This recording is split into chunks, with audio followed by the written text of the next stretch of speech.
আসসালামু আলাইকুম, কেমন আছেন সবাই? আশা করি ভালো আছেন। তো আরেকটি নতুন ভিডিও নিয়ে আপনাদের মাঝে আসলাম। তো আমাদের কোরবানির গরু কাল গ্যাস লাইন হাট থেকে কিনেছি। আমি গরুটিকে ঘাস খাওয়াচ্ছি। গরুটি কাল কিনছি ১,২০,০০০ টাকা দিয়ে।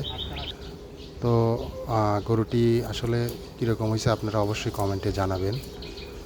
আর যেহেতু আর কোরবানি ঈদের আর ২ দিন বাকি, মধ্যে ২ দিন বাকি আছে, তো আমরা শুক্রবার দিন গ্যাস লাইন থেকে কিনেছি ১,২০,০০০ টাকা দিয়ে।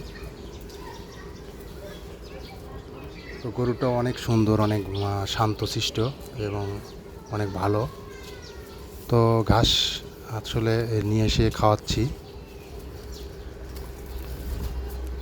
তো গরুটা কেমন হয়েছে আপনারা অবশ্যই কমেন্টে জানাবেন। ১,২০,০০০ টাকার গরু। তো সবাই ভালো থাকুন, সুস্থ থাকুন। আল্লাহ হাফেজ।